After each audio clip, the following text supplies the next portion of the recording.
Do you have bad posture?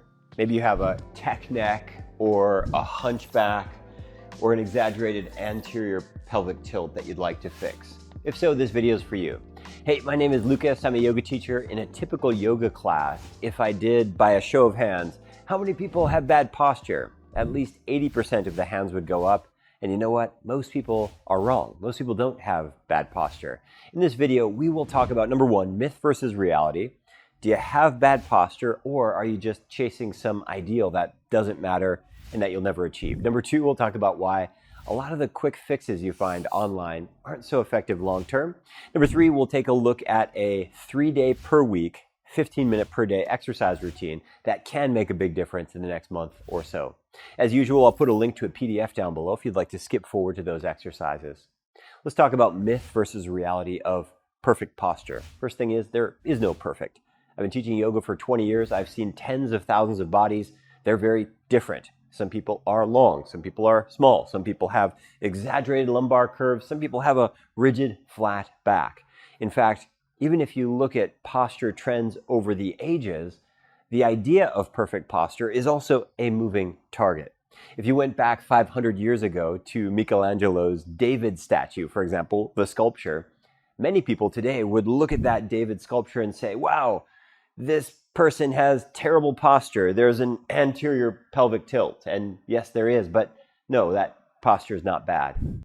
If we look back at the Victorian era in the 1800s and you saw women with very, very tight corsets, is that perfect posture? No, not at all. In fact, many people actually had compressed ribs, obstructed breathing. This is far from perfect. And what about today? Well, if you go on social media, you might find people with enhancements on the back, enhancements on the front, maybe people with exaggerated tilts, maybe people with military spines. The truth is, pop culture is always representing popular ideas. That doesn't have anything to do with your biomechanics. That doesn't have anything to do with your ideal posture. Here's what you need to ask yourself. Number one, is your posture causing you problems from a movement perspective? Can you sit? Can you stand? Can you walk? If you can, probably not a problem. Number two, is it causing you pain? If when you sit for an hour in front of your computer, you get pain, okay, you've got a problem. If when you go for a 1-hour walk, you get terrible neck or shoulder pain, okay, now you've got a problem. If standing in line for more than 10 minutes at the grocery store causes your knees and your hips to ache, okay, now you've got a problem. So with that lens, instead of 80% of people having bad posture, maybe we get down to 5 or 10% of people. And then from there, you get pretty frustrated. You start looking around for solutions. And when you go online, what you'll find really quickly are some little hacks and some little tricks. Some people suggest that every hour on the hour, you should pull your chin in towards your chest to correct tech neck from hunching over your computer or your phone. Okay, that might give you some symptom relief, but that's not going to fix the underlying problem. Other people suggest sitting on top of an exercise ball to work. Not a bad idea for your core strength, but again, not going to fix the problem. There are electric sensors and posture chest straps, all kinds of different things that are really working on very, very small details, and really they're relieving symptoms, not treating the underlying problem. The underlying problem, if you've got a real postural imbalance, usually comes back to strength, muscle. Muscle matters. Here's the way to think about this. If you went out into the world and you started looking for examples of groups of people who consistently have good posture, you might look at the cyclists. No, you wouldn't find great posture. You might look at the runners. No, not really great posture. You might look at the yoga teachers, so-so, but if you were to look at bodybuilders, they've got other problems, but in terms of posture, their bones are stacked. And a big part of that is because people who lift weights, they tend to do deadlifts, they tend to do rows, they tend to do pull downs. That pull motion is a functional fitness movement that's crucial for building up the backside of your body. You'll hear the term posterior chain, and it's a fancy term for the chain or the group of muscles that start on the back of your neck and run all the way down the backside of your body to your heels. Dozens of different muscles that act like scaffolding, like rebar, to hold your spine in place. And if you don't have those muscles, there's no specific ergonomic chair, there's no magic chin to chest exercise that's going to fix that. You really need to build that muscle to support your spine and your posture when you're sitting, when you're standing, and when you're walking. And that's very hard to do if you're not rowing, if you're not pulling if you're not hinging and lifting. Most of us do zero activities like this in our daily lives. And now many of you are thinking, that's great, but I don't want to go to the gym, I can't go to the gym, or I'm scared to go to the gym. Totally valid. You don't have to. You can do all of this stuff from home without weights, but you do need something to pull on. So I'd like to show you now how to use exercise bands. If you don't have exercise bands, you will need to purchase them. The good news is they're very inexpensive. For less than $10 on a website like Amazon, you can get a 5-pack of exercise bands with varying resistance, and this is enough for you to get started right away. You need an exercise band, you need a door. Let me show you how it works. We'll look at a routine that involves 3 different pull motion hinging exercises, and these are designed to be very simple, very short. You do them 3 times per week, and the idea is you can simply use your resistance bands like we mentioned and a door. Now you can see I have multiple bands set up here, but you only need one. I'm simply showing you with multiple so that the setup's a little faster. For the first one, we'll do a hinge exercise, and I'll show you using this band. Now, if your band looks a little different than mine, you might need to arrange it a little differently, but you get the idea.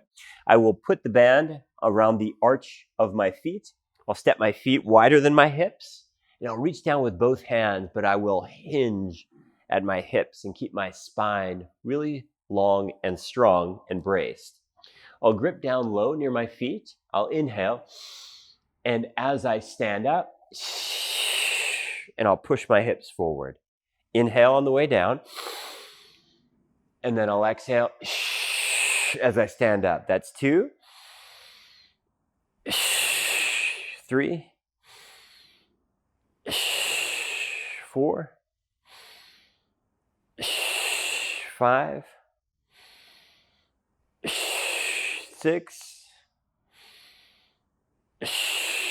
and 7. Your goal is to do somewhere between 7 and 14 per set, and then we'll switch exercises. Whichever exercise we're doing, this will be your rep range, somewhere between 7 and 14. Now again, I have multiple bands here. You might have the exact same band.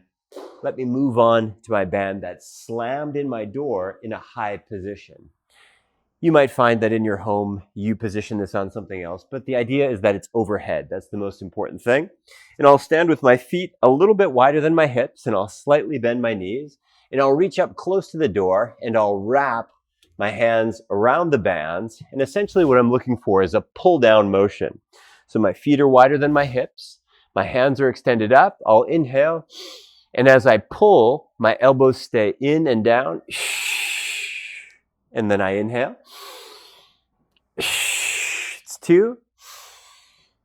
It's 3. It's 4. It's 5. It's 6. And it's 7. Again, we're working somewhere in the 7 to 14 rep range. I'll now sit down on the floor. I've got this position now on the doorknob, and essentially I'd like it at about head height. I'll put my heels down on the floor. My knees are bent at a little more than a 90-degree angle. I'll keep my spine upright. And again, I will double wrap my hands around the band. If your exercise band is a little different than mine, don't worry, you figure out a way to practice.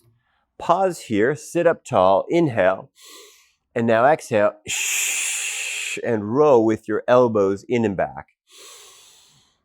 It's 2. It's 3. 4. It's 5. 6. And 7.